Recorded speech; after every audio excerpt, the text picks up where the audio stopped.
Apa kabar? Luar biasa ya, semua penuh dengan senyum, full of smile. Amin. Boleh tepuk kiri kanannya? Tuhan memberkati, katakan. Oke. Saya baru pertama di tempat ini. Ini cocok sekali dengan judulnya 5 roti dan 2 ikan ya. Masih ada yang ingat lagunya zaman bahula?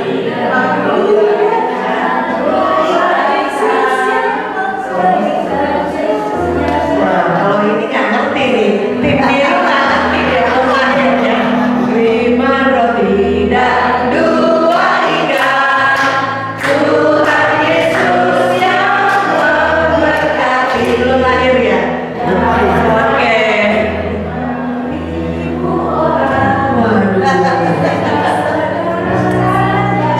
Wah, luar biasa. Ketahuan angkatannya, kita tepuk tangan dulu ya. Ya, judul ini sangat menarik sebetulnya ya. Kenapa? Karena kalau hari ini kita mungkin bacaan hari ini ya, kita memperingati apa tadi kata Pak Yosef? Santo Agustinus ya hari ini ya. Dan di situ antara lain ada bacaannya, dikatakan kalau kita nggak bekerja jangan makan katanya gitu. Nah kita berhubungan dengan makan roti dan ikan. Siapa yang nggak suka ikan di sini? Saya mau tanya. Semua suka ikan? Semua suka roti? Wah luar biasa memang ya. Saya tadi lewat Gading Serpong itu udah godaan iblis ya. Mau kesini atau mampir ke akang di situ ya. Oke, Bapak Ibu yang terkasih, kalau kita mau bicara 5 roti dan 2 ikan, dari saya kecil itu ibu-ibu tadi yang bisa nyanyi dengan hafal ya, pasti udah diceritain dulu sama nenek moyangnya ya mengenai mukjizat 5 roti dan 2 ikan ya. Nah, kita mau lihat bahwa salah satu mukjizat yang Tuhan Yesus itu lakukan dan ini luar biasa, yaitu mukjizat penggandaan roti.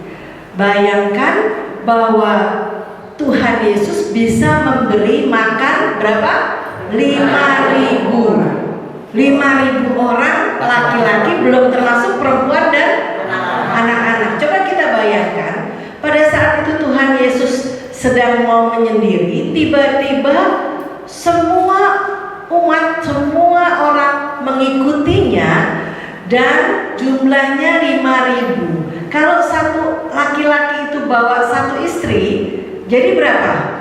10.000 kalau satu loh ya istrinya ya. Kalau bawa satu istri dan satu anak, jadi jumlahnya berapa?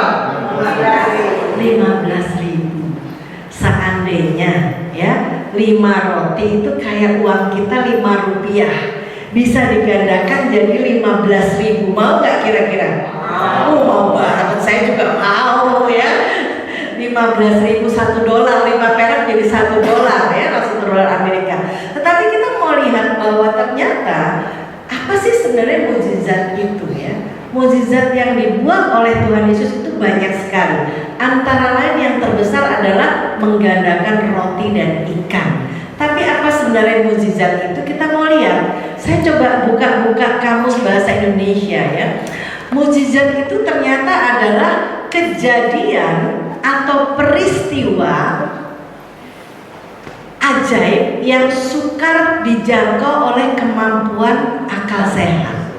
Jadi kayaknya kalau kita berpikir udah nggak mungkin aja 5 roti kok bisa jadi 5.000, 2 ikan kok bisa mengenyangkan 5.000 orang. Itu udah nggak mungkin. Nah itulah mukjizat. Orang misalnya sakit sampai udah mungkin bolak-balik masuk ICU, udah sampai nggak bisa napas, udah sempet kalau pakai mesin itu hilang, masih bisa hidup lagi dan bisa bangun lagi. Itulah mukjizat. Susah dihitung dengan akal budi kita. 1 tambah 1 berapa? 2 tambah 4? 6. Tapi kalau mukjizat itu bisa unlimited, bisa tidak menjadi 6 atau tidak menjadi 2, bisa 13 jumlahnya, bisa 15. Ajaib. Itulah yang namanya mukjizat. Mukjizat itu dari dulu sampai sekarang masih ada nggak? Ada. Ada yang pernah ngalamin mukjizat di sini? Ada? Di Perduki Chapter Tangerang ini? Ada yang pernah mengalami mukjizat? Setiap hari ya, luar biasa. Nanti kesaksian ya Ibu ya. Oke ya. Mukjizat kita itu bukan hal-hal yang besar ya. Mukjizat hal-hal yang kecil-kecil yang kita alami setiap hari. Nanti saya akan sharing juga. Tapi saya ingin mengajak Bapak Ibu sekalian, kita mau lihat bacaannya. Nah, karena ini mukjizat yang luar biasa yang Tuhan lakukan. Di 4 Injil itu ada, cerita ini tuh ada, 5 roti dan 2 ikan. Ternyata ada semuanya. Nah, saya memilih Matius 14 ayat 13 sampai 21. Kita baca bergantian ya. Saya ayat ganjil, Bapak Ibu ayat genapnya. Setelah Yesus mendengar berita itu, menyingkirlah ia dari situ dan hendak mengasingkan diri dengan perahu ke tempat yang sunyi. Tetapi orang banyak mendengarnya dan mengikuti dia dengan mengambil jalan darat dari kota-kota mereka. Ketika Yesus mendarat, ia melihat orang banyak yang bersama dengannya, maka berkatalah hatinya oleh belas kasihan kepada mereka, dan dia menyembuhkan mereka yang sakit. Menjelang malam, murid-muridnya datang kepadanya dan berkata, tempat ini sunyi dan hari sudah mulai malam. Suruhlah orang banyak itu pergi, supaya mereka dapat membeli makanan di desa-desa. Bapak Ibu sekalian, kalau kita lihat Tuhan Yesus itu mau menyepi. Tuhan Yesus itu mau cari tempat yang dia bisa rileks. Karena dia udah mengajar keliling-keliling tempat, dia sudah pergi ke desa-desa menyembuhkan, tapi orang-orang masih berbondong-bondong mengikuti dia. Dan kata kuncinya di sini di ayat 14, tetap dia tergerak oleh belas kasihan. Seperti kita, kalau kita udah capek nih kerja, kita udah mungkin dari pagi sampai malam, mungkin ada yang buka toko, mungkin ada yang ngajar, mungkin ada yang bisnis apapun. Ini kan profesional dan usahawan ya semuanya ya. Kita udah capek gitu ya. Terus kita ngeliat tiba-tiba ada tetangga yang minta tolong dianterin ke rumah sakit. Kira-kira mau nolong nggak?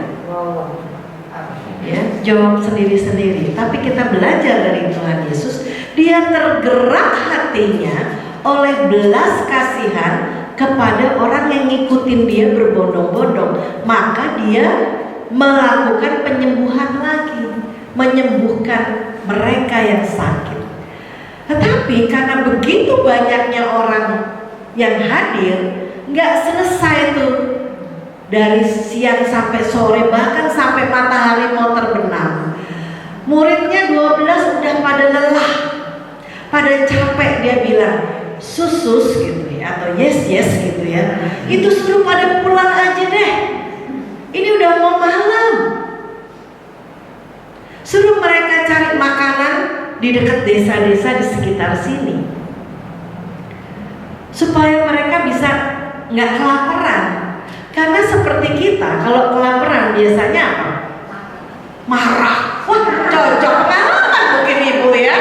Luar biasa ya. Orang lapar perutnya marah. Makanya kalau Bapak Ibu lihat para pendemo itu, ya kan, semakin sore, semakin siang, semakin beringas. Karena perut lapar. Dan mereka dikasih 50.000 aja mau ngedobrak-dobrak pagernya DPR, rubuh karena lapar. Nah, sama. Kalau lapar, murid-muridnya takut. Nanti Yesus di demo nih, kok nggak kelar-kelar. Tapi kita lihat apa yang akan terjadi. Ayat 16 silakan. Tetapi Yesus berkata kepada mereka, tidak perlu mereka pergi, kamu harus memberi mereka makan. Jawab mereka, yang ada pada kami di sini hanya 5 roti dan 2 ikan. Yesus berkata, lalu disuruhnya orang banyak itu duduk di rumput, dan setelah diambilnya 5 roti dan 2 ikan, Yesus menengadah ke langit dan mengucap berkat, lalu memecah-mecahkan roti itu dan memberikannya kepada murid-muridnya, lalu murid-muridnya membagi-bagikannya kepada orang banyak. Bapak Ibu sekalian, kita lihat di sini bahwa murid-muridnya tuh enak banget, suka nyuruh-nyuruh Yesus. Kayak kita juga kan ya, suka nyuruh-nyuruh orang lain. Ambil itu sana, bungkusin itu, tolong dipel ini, dibersihin gitu. Tapi Yesus bilang gini, tidak perlu mereka pergi, kamu yang harus memberi makan. Yesus sudah tahu bakalan itu kalau nggak dikasih makan nanti bisa demo. Jadi dia menguji murid-muridnya, kalian ini yang harus memberi makan. Dalam hati murid-muridnya apa? Yesus bisa aja, bukan bisa bikin mujizat gitu. Tapi Yesus nggak mau pada saat itu. Dia bilang kata-katanya, kamu yang harus memberi makan mereka. Lalu jawab mereka, Yesus, saya cuma punya dari seorang anak kecil 5 roti dan 2 ikan. Itu pun saya lagi rayu-rayu nih, boleh nggak saya ambil? Mana mungkin 5.000 orang bisa makan 2 ikan dan 5 roti. Lalu Yesus berkata, bawalah ke sini, bawalah kemari. Nggak apa-apa, cuma 5 roti dan 2 ikan, bawalah ke sini. Dan disuruhnya orang banyak itu duduk. Mereka udah mulai bergejolak ya, karena ngantrinya panjang. Kita bayangin aja tuh di bukit yang begitu luasnya. Lalu disuruh duduk berumput. Di rumput ada yang berkelompok 50 orang, 100 orang, macam-macam. Dia bikin kelompok-kelompok ngegeng-ngegeng gitu ya, yang dia kenal. Lalu setelah roti dan ikan diambil oleh Yesus, dia menengadah dan mengucap berkat. Ingat nih Bapak Ibu, kalau kita juga mengalami suatu berkat, mengalami satu kebaikan Tuhan, nomor 1 kita harus mengucap berkat, bersyukur. Dia mengucap berkat lalu memecah-mecahkan roti yang ada 5 tadi dan membagikan kepada semua murid-muridnya, dan murid-muridnya membagikan ke semua orang. Dan kita mau lihat apa yang terjadi. Dan mereka sama-sama makan seadanya. Kemudian orang mengumpulkan potongan-potongan roti yang sisa, 12 yang ikut makan kira-kira 5.000 laki-laki, tidak termasuk perempuan dan anak-anak. Kita tadi hitung kalau satu-satu aja 15.000. Kalau anaknya 2 berarti 20.000. Dan inilah mujizat yang luar biasa yang Tuhan lakukan pada saat itu. Kita mau melihat Bapak Ibu sekalian, ini adalah gambaran ya, betapa di padang tempat lapangan luas itu orang itu berkerumun luar biasa ya. Ini lebih terang kalau di TV nih ya, berkerumun ya, duduk di bawah semua, karena tadi Yesus bilang suruh duduk di rumput. Dia duduk di sana dan Yesus itu peka, Yesus itu peduli akan kebutuhan orang-orang yang ngikutin dia. Nah ini yang kita bisa belajar dari satu perikop, bahwa Yesus memberi makan 5.000 orang, yaitu Yesus nggak nyuruh dia pulang seperti apa yang murid-murid pikirkan. Seperti kita manusia, kadang-kadang kita mau instan, kadang-kadang kita mau segala sesuatunya sesuai dengan pikiran kita sendiri. Tapi ternyata Yesus punya pikiran yang berbeda. Dia nggak nyuruh pulang, malah dia bilang suruh duduk di rumput berkelompok. Dan Yesus tidak membiarkan mereka kelaparan.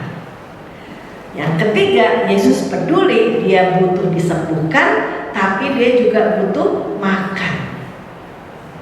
Makin lapar ya? Nggak apa-apa ya. Jadi ada 3 hal yang kita bisa belajar dari perikop ini, bahwa pada saat kita juga mengalami atau dalam kehidupan sehari-hari, kita juga diharapkan, apalagi orang-orang pede, orang-orang yang setiap hari apa ini? Kamis ya? Oh, Rabu, kirain ngantuk. Pada hari Rabu memuji dan menyembah Tuhan, kita juga harus lebih peduli dari yang nggak suka ikut PD, harusnya. Bener nggak? Kita harus lebih peka. Lebih peka untuk apa? Untuk memberi pertolongan kepada yang membutuhkan.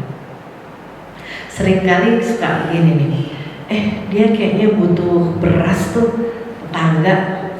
Nggak usah lah, kemarin Bu RT udah ngasih, ngapain kita kasih lagi? Atau misalnya gini, supir dikasih itu deh sembako, kasih gula 1 kilo, kasih beras 5 kilo, kasih telur 2 kilo, kasih minyak 1 botol. Nggak usah, dia kan udah digaji, dia kan udah dapat uang makan juga gitu. Nah ini saya belajar dari ibu saya, almarhum mami saya itu setiap bulan dia selalu ngasih supir saya. Supir yang sama yang saya pakai udah 28 tahun ikut sama saya. Ya, tiap bulan itu dia kasih itu gula 1 kilo, minyak 1 botol, nggak peduli mereknya apa. Ya, beras 5 kilo sama telur 1 kilo. Itu udah otomatis diberikan. Walaupun tadi sudah dapat uang makan, dapat gaji dan seterusnya, tapi ada satu belas kasih. Saya belajar dari orang tua saya, belas kasih yang dia berikan. Kita bukan dari keluarga berkelebihan, tidak cukup, ya kita keluarga cukup gitu. Tapi saya belajar dari ibu saya itu seperti itu. Dan kita juga lihat di sini bahwa di dalam perikop Yesus memberikan makan kepada 5.000 orang, Yesus sangat peka, sangat peduli. Nah, inilah yang terjadi, Bapak Ibu sekalian. Ternyata anak yang membawa 5 roti dan 2 ikan itu dipanggil oleh Yesus. Dia merayu, boleh nggak saya minta 5 roti dan 2 ikan yang kamu bawa? Dan anak itu dengan sukacita dia datang kepada murid-murid Yesus ini dan dia berikan. Saya nggak tahu bagaimana komunikasinya ya, tetapi pasti diiming-imingin, nanti diganti deh gitu ya. Diganti apa? Boleh main game deh gitu. Padahal dulu nggak ada main game ya. Nanti diganti deh. Akhirnya dikasih. Nah, dari anak satu ini, artinya di sini kita juga belajar hal yang lain. Satu orang bisa mengubah kehidupan. Satu orang rendah hati, dia mau menolong, bisa mengubah kehidupan banyak orang. Kalau satu orang itu adalah kita, artinya hidup kita akan menjadi berkat bagi banyak orang. Hidup kita artinya berbuah, dan itulah yang diminta oleh Roh Kudus. Kita harus terus berbuah dan menjadi manusia yang lebih baik lagi. Hanya satu anak ini menyebabkan perikop ini bisa berbicara bermacam-macam. Lalu kita mau lihat yang kedua, Yesus juga melibatkan semua murid. Ingat tadi pada saat dia sudah dapat 5 roti dan 2 ikan, lalu dia mengucap berkat, membagi-bagikan roti. Dia kasih langsung nggak kepada umatnya? Enggak. Dia kasih dulu ke murid-muridnya. Seringkali mungkin kita kalau yang di kantor ya, seringkali kita suka bypass. Atau di pengurus PD, seringkali suka bypass aja.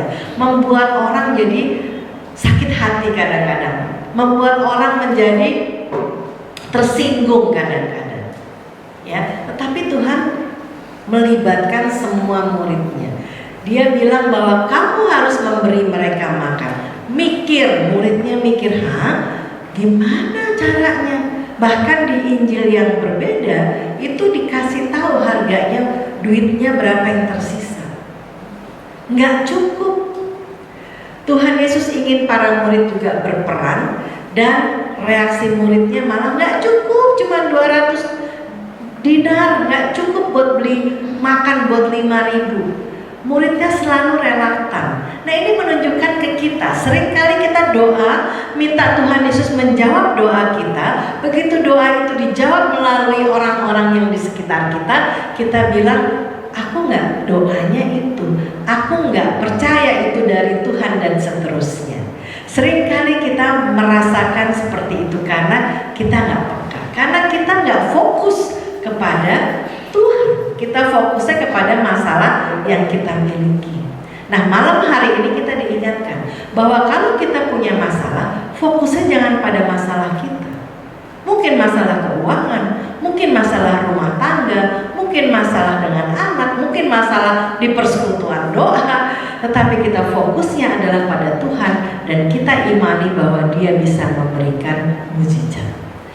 Yang selanjutnya Tuhan bertanyakan, berapa roti yang ada padamu? Coba periksa dulu, benar nggak 5 roti dan 2 ikan? Jangan-jangan asmong aja. Walaupun murid-murid Yesus itu manusia juga, kadang-kadang dia juga tidak sempurna seperti kita juga. Nah, tetapi Yesus ingin menunjukkan bahwa inilah saatnya murid-murid Yesus juga harus melakukan suatu kepedulian terhadap sesamanya. Nah, inilah Bapak Ibu sekalian, Yesus pada saat menerima 5 roti dan 2 ikan, Dia menengadah, ya. Pertama yang dilakukan mengucap berkat. Sebelum dia minta sama bapaknya bahwa tolong agar roti dan ikan ini cukup buat 5.000 orang, dia mengucap berkat. Walaupun cuma sedikit, seiti itu 5 roti dan 2 ikan untuk PD Tangerang aja enggak cukup, ya kan? Tapi dia bersyukur, mengucap berkat dulu kepada Tuhan. Kalau di PD konsumsinya kurang aja suka ada yang bete ya. Atau kalau ibu-ibu tuh kadang-kadang, tapi nggak tahu ya, di sini bapaknya dikit sih ya. Ibu-ibu kalau yang tasnya gede hati-hati tuh pulangnya bisa bawa 2. Eka bawa 2 ya, yang satu buat anak Eka gitu ya. Gimana dong ya? Boleh nggak gitu ya? Atau ada yang nggak ngomong malah langsung plum-plum gitu ya. Tapi itulah, coba Yesus walaupun punyanya cuma sedikit, dia mengucap berkat. Bapak Ibu sekalian, akhirnya sisanya berapa? 12 bakul. Ya, 12 bakul. Nah, apa yang terjadi dengan 12 bakul?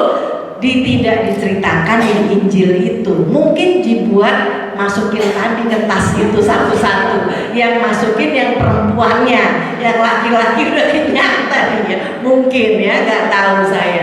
Tapi sisa 12 bakul.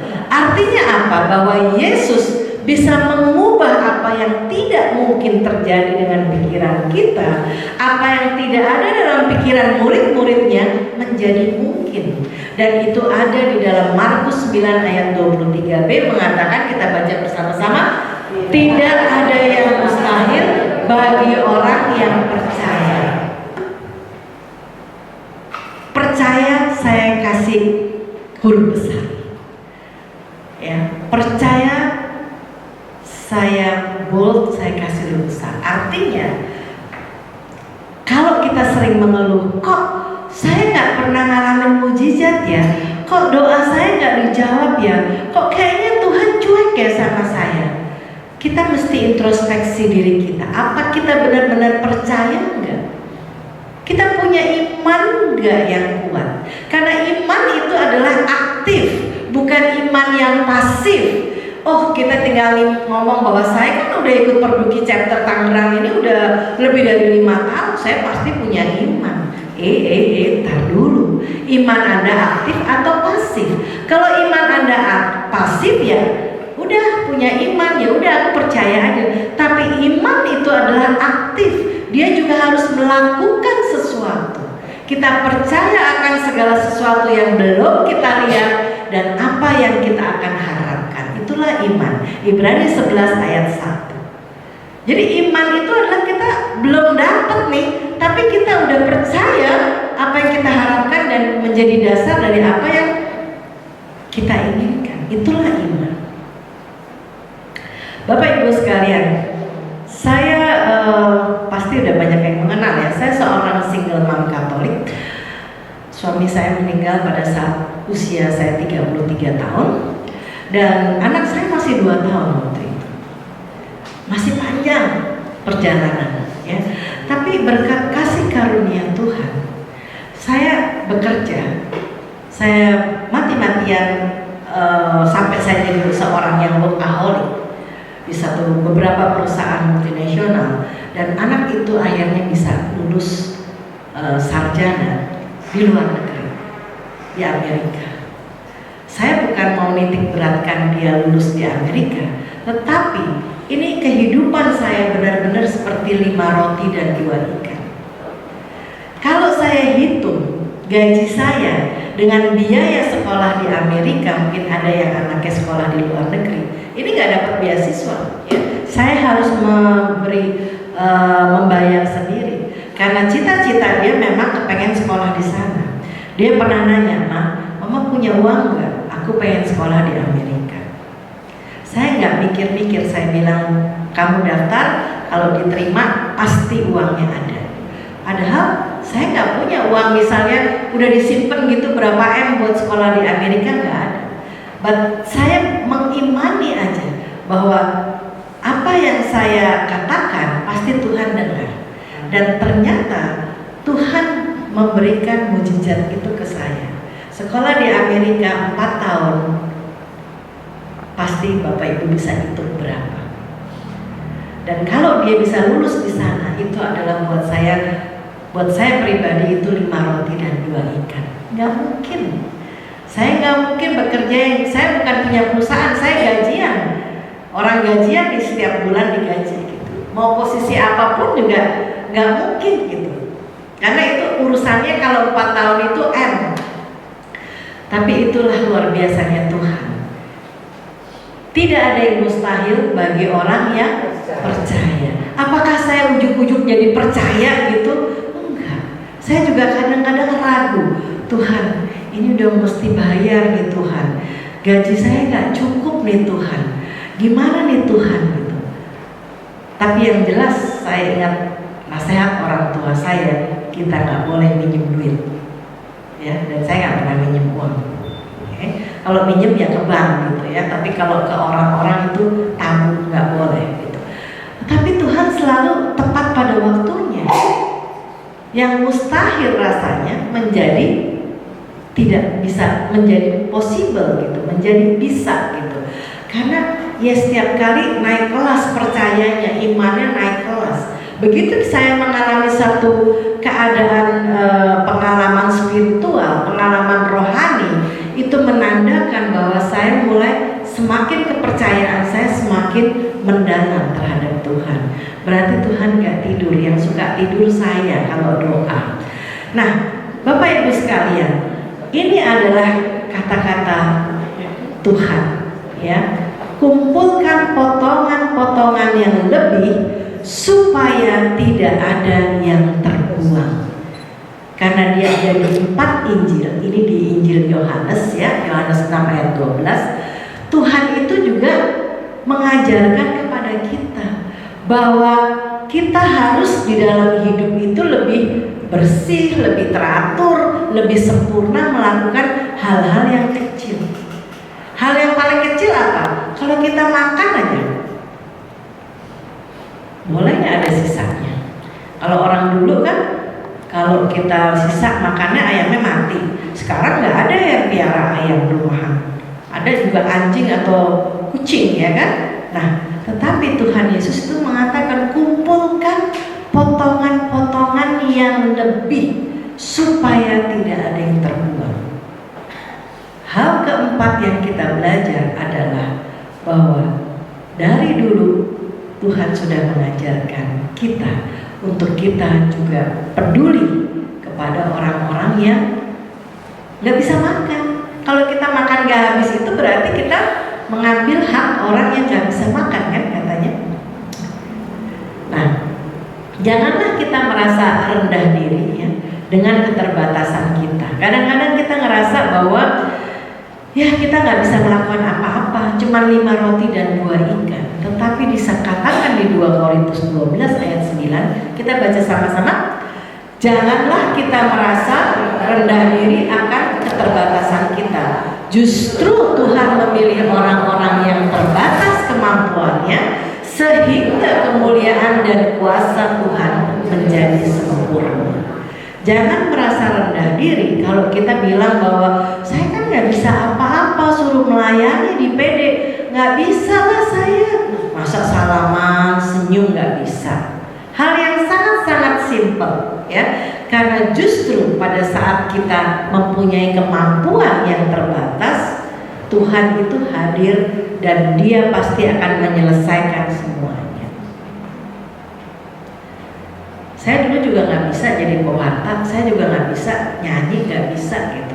Tapi karena saya cuma percaya aja, kalau kita mau dulu, kita senang, kita berlatih, pasti Tuhan akan nyelesain sisanya. Perduki, persekutuan doa perduki, banyak sekali mungkin chapter-chapter lain yang juga nggak gampang cari tempat, ya kan? Kalau tempatnya terlalu kurang memadai, lah katanya usahawan pengusaha, kok tempatnya begini gitu.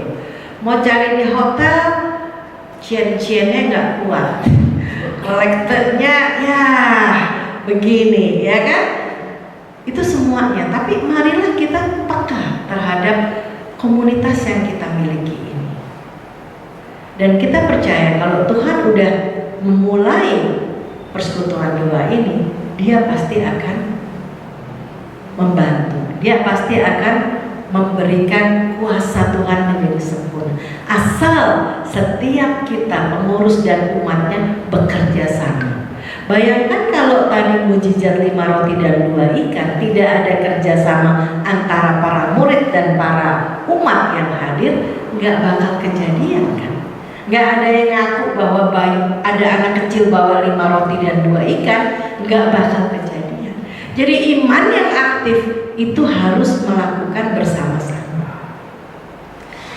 Nah, Matius 14 ayat 18 kita baca sama-sama. Namun satu hal yang harus kita lakukan agar mujizat dapat terjadi adalah membawa semua yang ada dalam diri kita, baik harta, waktu, talenta, dan semua kelemahan kita kepada Tuhan. Karena di Matius 14:18 dikatakan, bawalah kemari kepadaku. Apa yang kita miliki di dalam hidup ini adalah semua titipan Tuhan. Mungkin Bapak Ibu ada yang pernah ikut SSK ya, Sukses Sejati Katolik, yang belum saya anjurkan untuk ikut, kan itu perduki juga ya. Di situ kita diajar bahwa semua yang kita miliki, termasuk uang kita, termasuk rumah kita, termasuk pasangan kita, termasuk anak-anak kita, itu milik Tuhan. Mau nggak, berani nggak kita serahkan kembali kepada Dia? Kita nggak bisa pegangin terus rumah kita, apartemen, apapun lah, itu titipan Tuhan. Ya, Tuhan katakan bawalah kemari. Karena pada saat kita kembali ke rumah Bapa, kita juga nggak bawa apa-apa. Semua adalah titipan kita. Orang yang punya anak, baru nih musim anak dikirim ke luar negeri kan, banyak teman-teman saya yang anaknya lagi lulus-lulus dikirim ke luar negeri. Wah, mamahnya, papanya nangis bombay. Padahal zaman sekarang kan bisa pakai video call, bisa pakai segala macam ya gitu. Zaman dulu anak saya ya minim bisa pakai video call gitu. Tapi coba yang sekarang kayak waduh dipegangin terus. Padahal anak itu titipan Tuhan juga. Jadi Bapak Ibu sekalian, mukjizat itu masih ada dulu, sekarang, dan sampai selama-lamanya. Di dalam bisnis kita juga. Pada saat saya bekerja, saya 30 tahun itu bekerja di sebuah perusahaan, beberapa perusahaan farmasi dan perusahaan FMCG itu contohnya apa ya? Terakhir itu saya bekerja di satu perusahaan Amerika yang jual Dettol, buat semprot-semprot ya. Saya membawahi cukup banyak orang sales di sana, dan apa yang saya lakukan di dalam pekerjaan itu pasti juga banyak sekali tantangannya. Apalagi kalau udah ngurusin orang sales itu semuanya orang-orang yang istilahnya hari ini dikasih tahu A, besoknya udah ngelakuin yang berbeda. Besoknya dikasih peraturan B, peraturan dilanggar. Jadi kita harus benar-benar bawel, kita benar-benar tegas, kita benar-benar mesti mengikuti bagaimana mereka melakukan aktivitas-aktivitas. Dan saya selalu pagi itu datang ke kantor pagi. Saya biasakan untuk doa dulu sebelum saya memulai aktivitas. Ya, saya kasih contoh doanya. Ini bahasa Inggris ya. Jelas ini bukan foto saya. Ya. Jadi saya cuma bilang bahwa Tuhan, saya serahkan seluruh pekerjaan saya ini ya. I put my trust in your hand. Saya serahkan semua ya pekerjaan saya ini, dan saya percaya ke dalam pengelolaan tanganmu ya, supaya memberkati pekerjaan saya, memberkati supplier saya, memberkati karyawan saya ya, dan saya berdoa supaya juga Engkau memberikan perlindungan terhadap semua apapun yang akan saya lakukan di dalam bisnis ini. Pendek ya, dan saya minta Engkau memimpin saya ya, memimpin saya dan memberikan satu tuntunan, advice apa yang harus saya lakukan.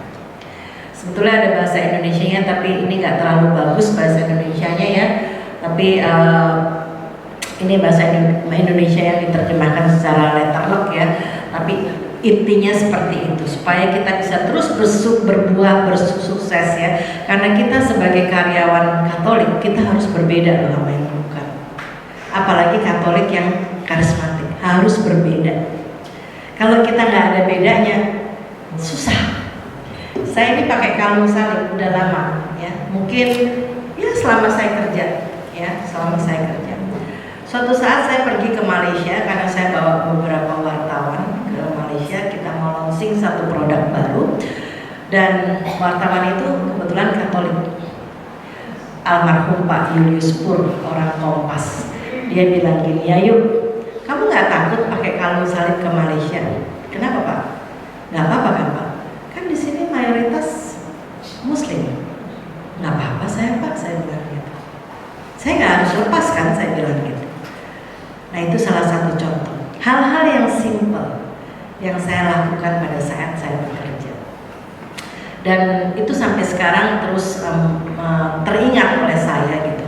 Kenapa saya harus takut menggunakan hal-hal yang berbau kekristenan gitu ya, dan buat saya itu sama aja kalau orang yang non Katolik juga mungkin dia menggunakan hijab atau apapun lah, itu sama, kita juga nggak perlu takut, nggak perlu malu bahkan seperti itu.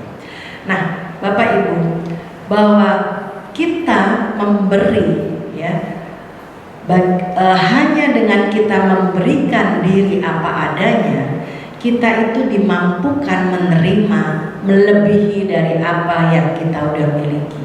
Seperti tadi ya, kesaksian saya pada saat saya menyekolahkan anak saya memberi di perusahaan. Memberi apa? Memberi ilmu. Saya nggak pelit-pelit untuk berbagi strategi atau apapun. Dan Tuhan itu membalasnya lewat hal yang lain. Setelah saya pikir-pikir, iya ya, saya tidak selalu dalam hal materi, tetapi apapun yang bisa kita berikan, kita bisa, pasti Tuhan akan membalikan berlipat ganda. Dan yang kedua adalah kita diajak malam hari ini untuk stop sementara rutinitas kita. Kita perlu menepi, kayak kalau kita ke jalan tol itu kan ada rest area. Kenapa ada rest area? Karena orang capek. Hidup kita juga capek. Kita perlu menepi. Kita harus membangun kesempatan kembali untuk melihat, mendengarkan, memperhatikan orang-orang di sekitar kita. Mungkin dia perlu pertolongan dari kita. Karena Tuhan, sebab Tuhan, Dia sendiri yang akan berjalan di depanmu, dan Dia sendiri menyertai engkau. Dia tidak akan membiarkan engkau dan tidak akan meninggalkan engkau. Apapun yang Bapak Ibu sekarang alami, dia katakan janganlah takut, janganlah patah hati. Ini bukan kata Yayu ya, ada di Ulangan 31 ayat 8. Nah Bapak Ibu sekalian, sebelum saya akhiri, bersyukur. Doa memang sarana kita berkomunikasi dengan Tuhan. Tetapi yang paling penting, bahwa doa bersyukur itu mendorong kita ya untuk bisa terus dan bahkan lebih-lebih lagi mensyukuri apa yang kita miliki daripada kita ngeluh. Kalau kita malam ini sudah belajar ditegur oleh Yesus tidak boleh mengeluh, besok kalau mengeluh pasti ingat hari ini, langsung ya. Biasanya ibu-ibu kan aduh, nah kalau udah dimulai dengan aduh, ingatlah hari ini ya. Nah begitu, ingatlah hari ini bahwa kita harus lebih banyak bersyukur daripada mengeluh. Setuju? Setuju ya? Coba angkat tangan yang setuju. Saling diingatkan besok kalau ada mulai aduh gitu, gitu ya. Ini cabai mahal banget, aduh tikus gitu ya. Gak apa-apa, ada tikus juga tinggal dimatiin aja gitu ya.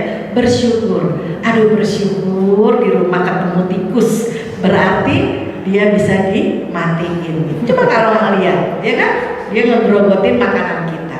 Dan yang terakhir adalah minta hikmat. Jangan lupa tiap kali kita minta hikmat. Seperti Tuhan Yesus pada saat ingin menggandakan roti dan ikan, dia minta hikmat.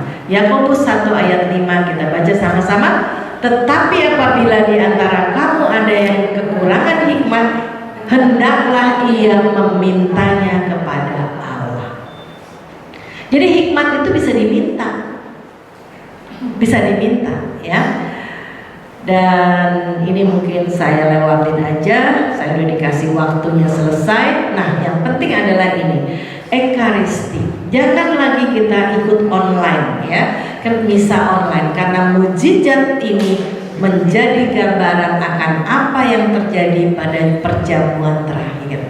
Tadi pada saat Yesus memecah-mecahkan 5 roti tadi, itulah sebetulnya refleksi daripada Ekaristi. Roti yang terpecah pada saat kita mengikuti sakramen Ekaristi, itulah justru kekuatan yang luar biasa. Pada saat kita komuni, kita makan roti itu rapuh di dalam mulut kita, betul? Langsung telem, ya kan, rapuh. Tapi justru kerapuhan itu menjadi kekuatan kita di dalam kehidupan kita. Jadi kerapuhan itu belum tentu tidak ada gunanya. Justru itulah kekuatan kita. Sehingga sakramen Ekaristi itu dikatakan oleh salah satu Padre Pio, mungkin teman-teman tahu ya, dia katakan, biarlah aku mengenali engkau sebagaimana para muridmu di saat pemecahan roti, sehingga komuni kudus ini menjadi terang yang menghalau kegelapan dalam jiwa. Kita nggak tahu, kadang-kadang hati kita ngerasa gelap, tetapi justru dengan sakramen, dengan roti, pemecahan roti, dia menghalau kegelapan dalam jiwaku. Tinggallah di dalamku ya Tuhan Yesus, ini doanya beliau. Sebab hanya Engkaulah yang kurindukan, kasih-Mu, rahmat-Mu, kehendak-Mu, hatimu, rohmu.